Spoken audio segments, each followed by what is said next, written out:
రైతు పాపం ఆత్మహత్య చేసుకున్నాడు. ఆదిలాబాద్ జిల్లా బేల మండలానికి చెందినటువంటి ఒక రైతు ఆత్మహత్య చేసుకున్నాడు. నిజంగా అది రేవంత్ రెడ్డి ప్రభుత్వం యొక్క హత్య. అది రేవంత్ ప్రభుత్వం చేసిన హత్య. అది నిజంగా నువ్వు రుణమాఫీ చేసి ఉంటే ఆ రైతు ఎందుకు చనిపోతుండే అని నేను ఈరోజు అడుగుతా ఉన్నా. ఆ రైతు బేల మండలం సైదాపూర్ గ్రామం. ఆయన బ్యాంకు వచ్చి రోజు అప్పుగట్టని ఇంటికాడ బెదిరిస్తా ఉంటే వశపడక ఇవాళ పొద్దున్న లేచి బ్యాంకుకు పోయి బ్యాంకులోనే పురుగుల మందు తాగిండు. బ్యాంక్ అధికారుల సమక్షంలో బ్యాంకులో పురుగుల మందు తాగిండు. పాపం హడావిడిగా ఆదిలాబాద్ రిమ్స్ హాస్పిటల్ తీసుకుపోతుంటే మార్గ మధ్యంలోనే బ్యాంక్ అంటే ఇవాళ ఎందుకు చనిపోయింది ఆయనకు ఉన్నది 5 ఎకరాల భూమి. 3,50,000 బ్యాంకులో అప్పు తీసుకున్నాడు. రేవంత్ రెడ్డి చెప్పినట్టు 2 లక్షలు మాఫీ చేస్తే ఇవాళ ఆ బేల మండల రైతు ఆత్మహత్య చేసుకునే పరిస్థితి వస్తుందా? ఈ రైతును చంపింది ఇవాళ కాంగ్రెస్ పార్టీ. ఇలాంటి ఎంతో మంది రైతులు ఇవాళ ఆత్మహత్యలు చేసుకుంటున్నారు.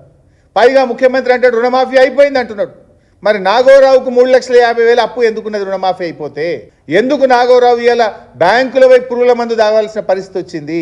అంటే ఈ ప్రభుత్వం రుణమాఫీ విషయంలో ప్రజల్ని మోసం చేసింది, రైతు భరోసా విషయంలో ప్రజల్ని మోసం చేసింది, వ్యవసాయ కూలీల విషయంలో ఇప్పుడు 1,00,00,000 మందికి ఇచ్చే చోట 6 లక్షల మందికి ఇచ్చి మోసం చేస్తున్నారు. చివరికి రేషన్ కార్డులు ఇవ్వండి అంటే రేషన్ కార్డులు కూడా ఇవ్వకుండా పేదల ఉసురు పోసుకునే ప్రయత్నం ఇవాళ వీళ్ళు చేయడం అనేటువంటిది చాలా దుర్మార్గమైనటువంటిది. ఇవాళ బీఆర్ఎస్ పార్టీ పక్షాన మరి ఆదిలాబాద్లో ఆత్మహత్య చేసుకున్న రైతుకు తక్షణమే 10 లక్షల ఎక్స్గ్రేషియా ఇవ్వాలని మేము ప్రభుత్వాన్ని డిమాండ్ చేస్తున్నాం.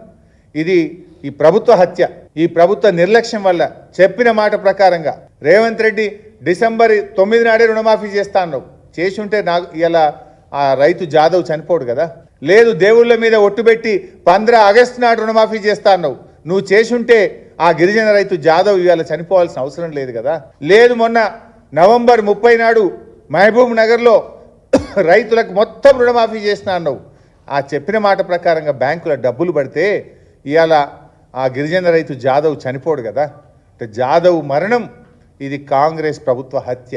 ఇప్పటికైనా రైతులందరికీ కూడా రుణమాఫీ పూర్తి చేయాలని, అదేవిధంగా జాదవ్ కుటుంబానికి 10 లక్షల రూపాయలు ఇచ్చి ఆదుకోవాలని చెప్పి కూడా ఈరోజు బీఆర్ఎస్ పార్టీ డిమాండ్ చేస్తుంది.